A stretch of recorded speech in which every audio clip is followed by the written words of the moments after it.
In this video, I'm going to discuss one of the many myths that have been promulgated with regard to the Lucy Letby case, which is that when she was removed from the neonatal unit in July 2016, that this was the consensus desire of everyone that worked on the unit. There was this underlying undercurrent of suspicion, and that was the reason she was taken off the unit. This isn't true at all. It's absolutely untrue. And in this video, I'm going to demonstrate that by looking at numerous things that are on the record and known to be the case. The first of these is this document from the Thirlwall inquiry, which is INQ 0003529, which is a letter from Sue Hodkinson, who's in a position of authority at the hospital, as we discussed in previous videos, writing to Lucy Letby, summarising a series of meetings that took place between 10th of January and 30th of March. This is after Lucy Letby's grievance procedure against the hospital, which we're going to look at later in this video.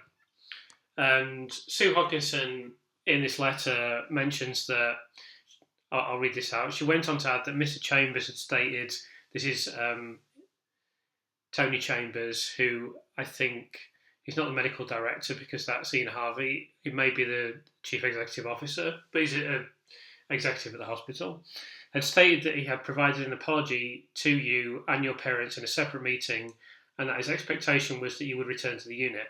He explained how that under the circumstances involved, a decision was taken to take you out of the unit to protect you, which is the real reason, as we'll see repeatedly in this video. So there's another document here, INQ 0009618. This is from the Royal College of Paediatrics and Child Health Review, dated October 2016. This is after Lucy's been removed from the unit and given an administrative role. And they say, on arriving for the visit, the RCPCH review team was told that Nurse L, which is Lucy Letby, had been moved to an alternative position around 10 weeks previously without explanation, nor any formal investigative process having been established. So obviously that reflects badly on them. The RCPCH went on to speak about Lucy, and they interviewed her, and they said favourable things about her. So here's another document from the grievance procedure itself, INQ 0003167, and this involves Yvonne Griffiths, who was involved in the grievance investigation.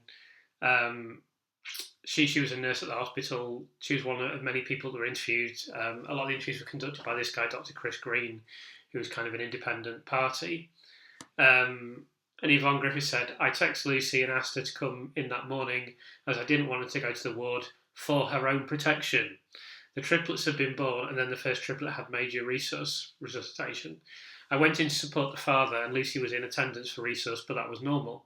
The night shift allocate babies for the next shift. We have to make sure we have the right skill mix. Lucy was working with another trained member of staff. We transferred the babies to the nursery, and there were lots of consultants and doctors there. So again, this is just another indication that Lucy wasn't removed because there were suspicions. Lucy was taken off the unit for her own protection.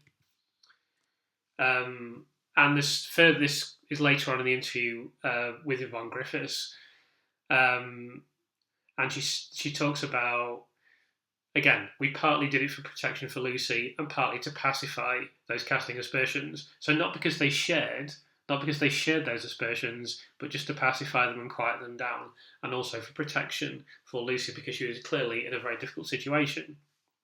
Then Chris Green asked what protection, and Yvonne Griffiths says, I didn't want Lucy to be on the ward and Steve Breary to come over saying things to her. So this is why she was removed from the neonatal ward. Not because there were suspicions, not because the nurses thought that she was behaving in a way that was malicious. It was just purely to protect her. So then we have INQ 0102072, which is a witness statement of the very same Yvonne Griffiths from 19th of June 2024. And again, she emphasises, I did not change allocation because I had doubts in Letby's practice, but more to stop finger pointing. I was not aware of anyone else having these concerns about Letby, as she was always an exemplary nurse. I did mention my conversation and action as a result to Arian, that's Arian Powell, who was a nursing manager on the unit. The next time I saw her on shift, which had been the following week, however, neither of us had any concerns at the time to believe she was causing any harm. There were no complaints from nursing staff or parents about unsafe practice or suspicions with regard practice. In fact, nobody had reported any unsafe practice. So, again, just indicates very strongly she's taken off the unit, not because of practice, not because there are any suspicions, not because there were any reports, not because everything in the system was blinking red, but because she needs to be protected against these accusations. And none of the nurses shared these views at all. So here's another document from the Thirlwall inquiry, INQ 0056174, which is a draft letter from Annette Weatherley to Lucy Letby regarding the outcome of her grievance investigation. This is from the 1st of December 2016. And what we see in this document is this statement from Weatherley. It is clearly evident within the witness statements that your movement from the unit was orchestrated by the consultants with no hard evidence to support this action. Their behaviour and comments, as witnessed by a number of senior managers and executive staff, all fall far short of what is expected by the Trust and professional standards. So I'm going to go through this grievance procedure because there are 7 points raised by Lucy in a letter that she wrote to the Trust and to the hospital in support of her grievance procedure, and 5 of these were fully upheld and 2 of them were partly upheld. So the first one is the proposed plan of supervision of practice and repetition of competencies was not followed for any other member of staff, nursing or medical, and I wish to know why and if this was ever a true intention of the Trust. I accept that there may have been a challenge with skill set, however, numbers available according to the rotors I reviewed demonstrate that this could have been an option, therefore I support this part of the grievance. The reasons for me being instructed not to have contact with my neonatal unit colleagues for an extended period of time. I conclude that this was said with intention. However, on reflection, Karen Rees intended this to mean on a professional basis only and not socially. This then led to miscommunication and misunderstanding, and therefore I uphold this part of the grievance. Was I being investigated on a personal level, and what is it that the external review may indicate in relation to me returning to the neonatal unit, and why the external review panel did not know about my circumstances, and why so much emphasis has been put on waiting for the review when it is not looking at anything pertinent to my situation? I conclude there was no personal investigation, but the executive team have not been clear on what they expected the external review to demonstrate or not in relation to your situation, nor did they advise you of this. I would like the Trust to outline to me how its values such as being open and honest and we respect each other have been adhered to in my situation. Whilst I recognise that the board found themselves in a difficult position, I conclude that the Trust have not been as open and honest with you as they could be in relation to the circumstances. I also wish to be informed of any evidence the Trust may have and the process they have followed. During the course of this investigation, I have not been made aware, nor has there been any allusion to, any evidence relating to any alleged wrongdoing by yourself. There has been repeated reference to a commonality between the dates and times that you were on duty and the collapse/deaths of a significant number of babies, but there is nothing to support that there is additional information or data beyond that has not been shared with you. I would appreciate assurances from the executive team that this has been dealt with appropriately and that my confidentiality is being maintained. I conclude that the Trust has not failed to protect your confidentiality with regard to the circumstances regarding your employment, that reasonable steps were taken to maintain confidentiality, but as with any large organisation, employees do talk among themselves and will speculate, despite the best efforts of management. I would like to know exactly what I have been accused of, what allegations have been made and by who, and how the Trust has dealt with this. I conclude that I fully support the conclusion that Chris Green came to and upheld this part of the grievance. No party refused that concerns were raised by the consultants, in particular Stephen Brewery, to the executive team around a perceived commonality between your presence on the neonatal unit and the collapse and deaths of babies. I acknowledge that these concerns were raised through the appropriate channels, in line with both the Trust Speak Out Safely policy and the guidance proffered by the General Medical Council, i.e. through the executive team. However, I do not find that the consultants' concerns, when reiterated to the executive team, were clear, honest and objective, as stated by GMC guidance. The evidence suggests that, whilst the executive team acknowledged and appreciated these concerns, their preliminary fact-finding did not produce any information that prompted them to initiate either a formal internal or police investigation. I believe the intention was to continue to review this for the agreed 3-month period prior to the loss of 2 triplets on the unit. I conclude that no formal allegations have been made with relation to you from any party. I have been unable to confirm the exact wording of any accusations. However, the members of both the management team and the executive team are clear that the accusations were that there was a direct link between your presence on the neonatal unit and the increase in deaths on the unit, and it was suggested by some of the paediatric consultants that this link was due to knowingly deliberate action by Lucy Letby. However, it is clearly evident within the witness statement that your movement from the unit was orchestrated by the consultants with no hard evidence to support this action. Their behaviours and comments, as witnessed by a number of senior managers and executive staff, all fall far short of what is expected by the Trust and professional standards. This behaviour has directly resulted in you, a junior colleague and fellow professional, feeling isolated and vulnerable and putting your reputation in question. This is unacceptable and could be viewed as victimisation. So what we can reflect on here is that it's clear from statements that have been submitted to the Thirlwall inquiry that Lucy Letby was removed from the unit due to the circumstances on the ward and due to the behaviour of the consultants. And it is then clear from the grievance procedure that those conducting the grievance procedure found the behaviour of the consultants to be completely unacceptable and upheld all of Lucy's grievances. So moving on to the next document, this is INQ 0003166. So this is further minutes from grievance investigation interview conducted with Arian Powell, who is another nursing manager on the unit.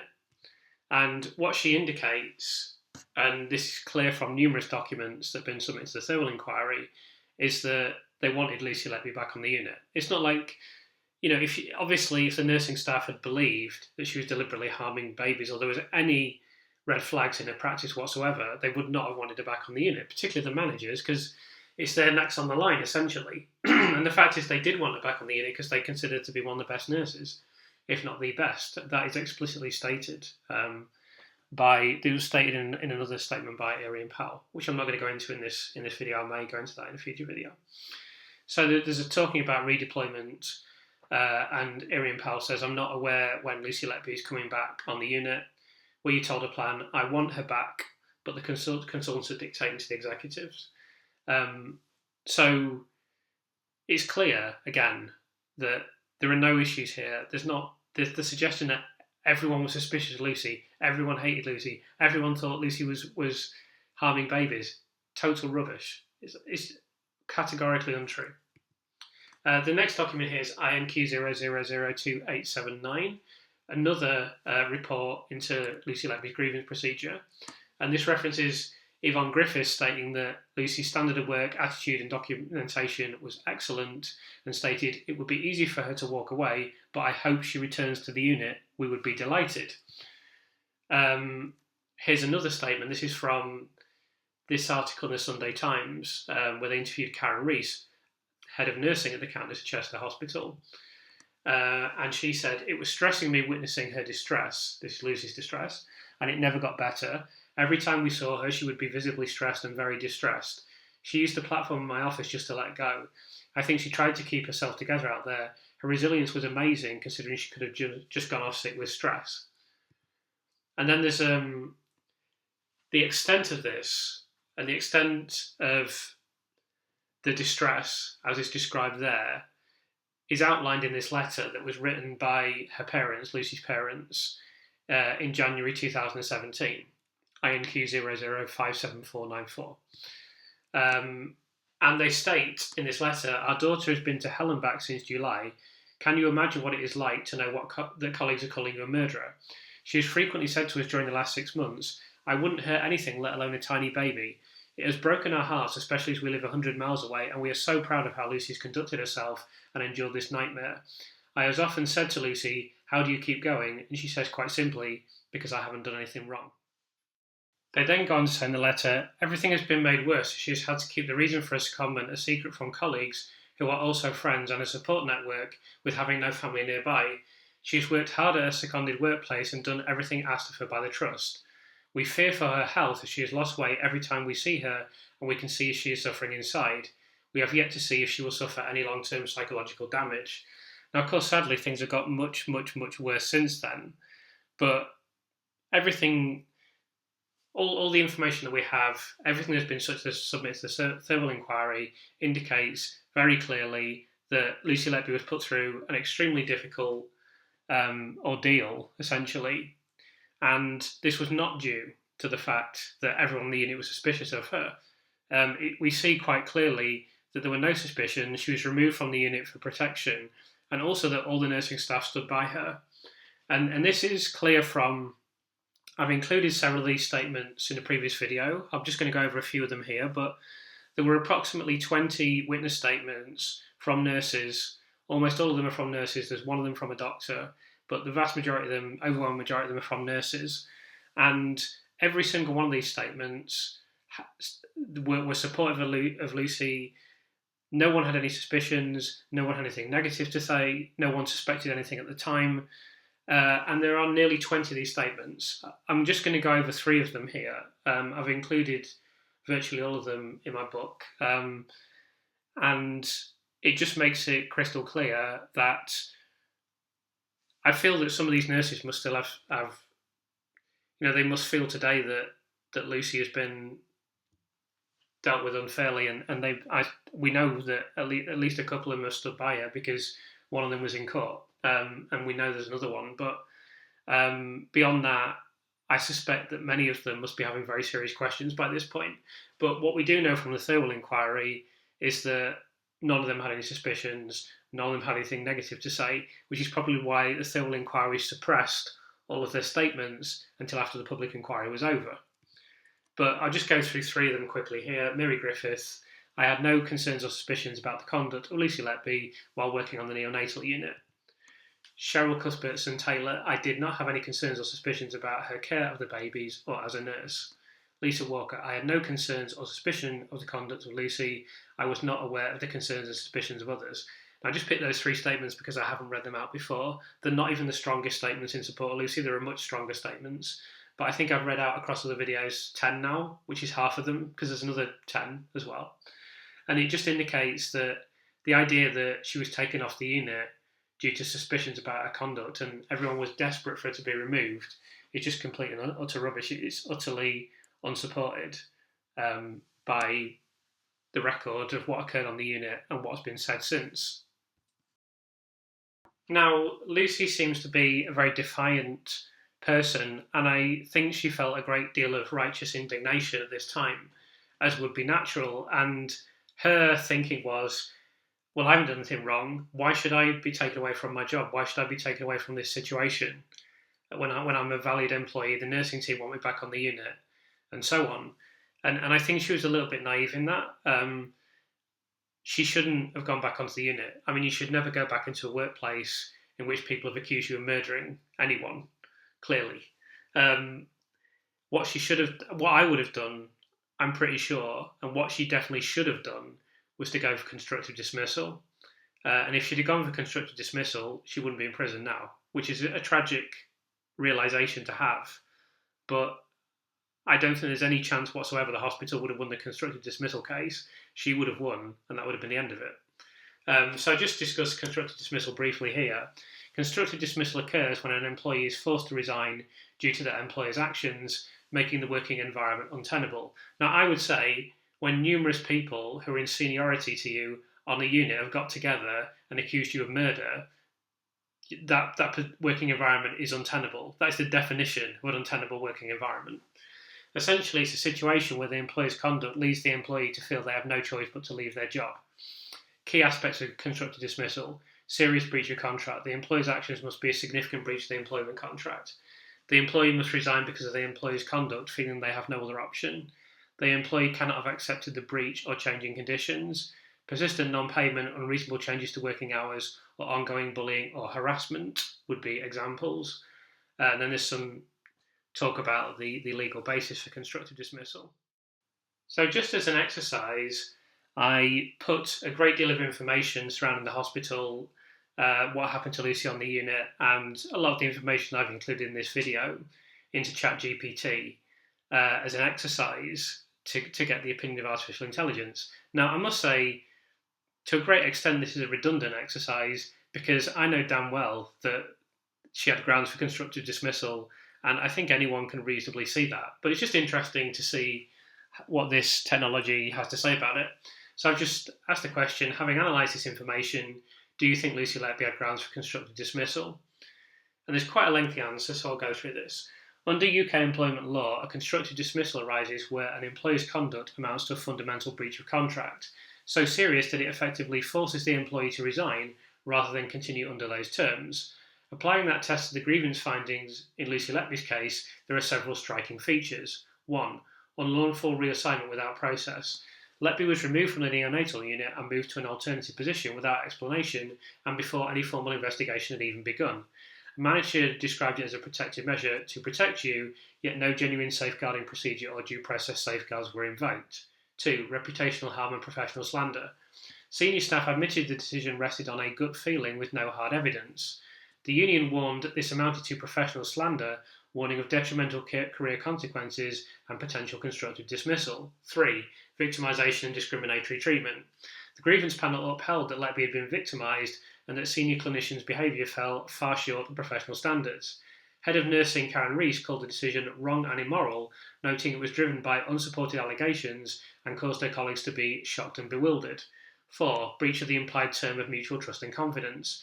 Removing a long-serving experienced nurse on suspicion alone, without complaint, without formal inquiry, and with widespread managerial alarm, undermines the implied contractual terms that an employer will not, without reasonable and proper cause, destroy or seriously damage the relationship of trust and confidence. Conclusion. Taken together, the evidence shows that Letby was summarily reassigned on a whim, suffering reputational damage, exclusion from her role, and professional stigma without any fair process or factual basis. Those are textbook hallmarks of a breach of the implied term of trust and confidence. If she had resigned in response to this treatment, a tribunal would very likely have found that she had been constructively dismissed. And of course, I think the phrase is not even very likely. I think it's essentially inevitable. She would have won a constructive dismissal tribunal very easily, and that would have been the end of the matter. And she could have been redeployed to another hospital, and it would be an unpleasant but relatively short episode in her life. Unfortunately, she's an honourable person and she wanted to go back on the unit and she just bought a house. Discussed that in a previous video. This could have been a factor. She'd only bought a house very recently. She'd only just moved into a house. I can remember what that was like for me. I remember moving into my first flat that I bought and my first house. And I wasn't as young as her by any means, but, it's a big moment in your life. And she was young and she was, as I mentioned in previous videos, trying to build a life for herself, and she probably wanted to be in Chester. She wanted to be near people she knew. She didn't want to start all over again. And unfortunately, she misjudged the situation badly.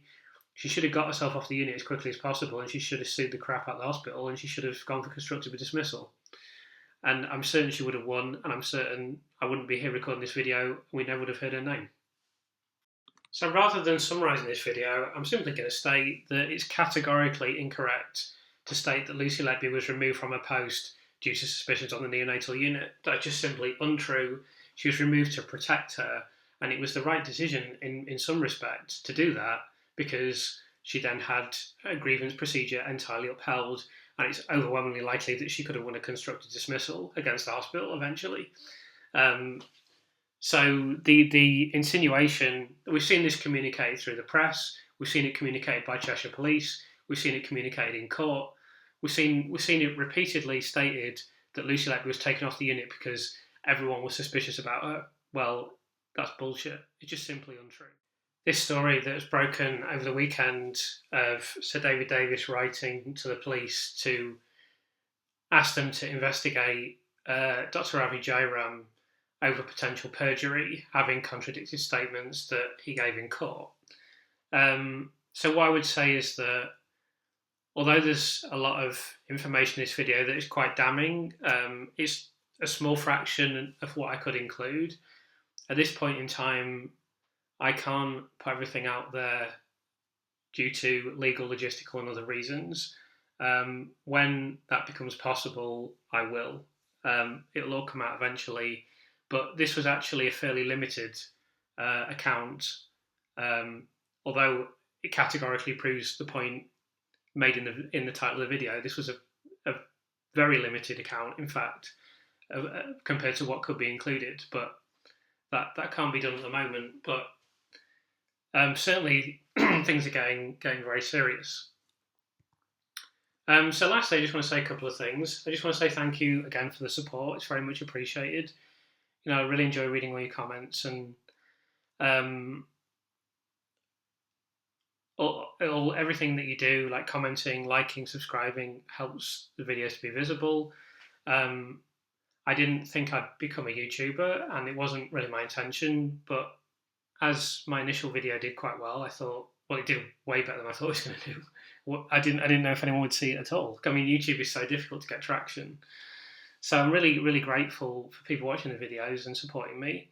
So I'm going to try and give you as much as I possibly can in the weeks and months to come. And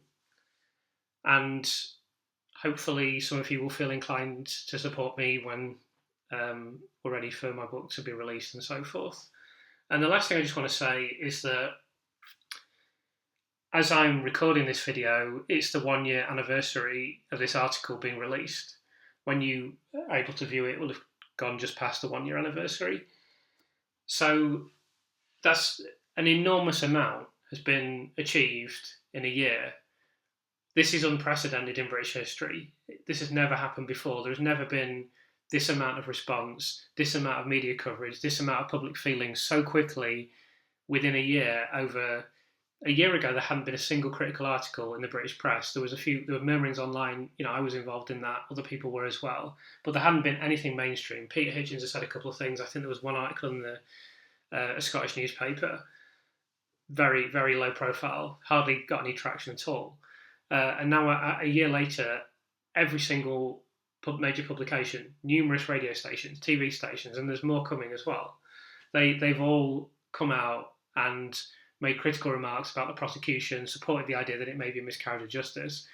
And I know for a fact, because I've spoken to someone who probably knows more about miscarriages of justice than anyone else in the country, certainly would be up there in the top 10 of people that know about it. And he said to me, this just doesn't happen. This has never happened before. This is absolutely unprecedented. And that is really due to the sustained effort of people on social media, posting online, watching videos, spreading information, a kind of grassroots campaign that has sprung up. And now this is absolutely in the mainstream and everyone knows about it. And that's no small achievement to do it over this kind of time frame, where a year ago we had one article in America that was immediately banned in this country. And look where we are today. And so I think everyone that's been involved in any capacity, sometimes when you're dealing with something of this nature, you can feel very small and very powerless, and you feel like you're not doing anything. But I think everyone's contribution has been important, because if we didn't have the numbers, then we wouldn't have got as far as we have, as quickly as we have. I mean, I didn't expect to reach the situation we're in now after just merely 12 months since this Rachel Aviv article, and it's under 2 years since the original verdict. That's an enormous amount of progress in a very short period of time over a very high profile court case in which the convicted person is facing the stiffest penal sentence that a woman has ever faced in Britain since the abolition of the death penalty. So to get to this point so quickly, I thought it would take years. I knew once I realised this was a very likely miscarriage of justice, I knew we'd get to this point, but I did not expect this to be so mainstream so quickly. And that is, as I say, testimony to not just the people writing the articles, not just the people recording YouTube videos, not just Sir David Davis, not just the people that are in the public eye, but people online who shared things and engaged in posting things and have been persistent and passionate about what they've done and continue to do so. And that means that we've already won the information war. The information war is already over, because there's already a scientific consensus that this is an unsafe conviction. The next thing that needs to be done is that we need to convince the system to accept that it's been an unsafe conviction, and that's the process we're in now. But in terms of the kind of online debate, there isn't a debate. It's already over. So that's in no small part due to people watching this video and people that posted on social media. So I just wanted to point that out to you, just so that people know and just so people realise. Because as I say, you can feel very small and very isolated, and as if you can't really do anything about this awful injustice that has occurred. But in actual fact, you're doing things every day. You've already done something important. So I just want people to be aware of that. Yeah, so that's the end of the video. I'm very appreciative for the support. If you have any comments, queries, if you have any corrections, if anything is unclear, if I've made any mistakes, please let me know, and I look forward to reading your comments.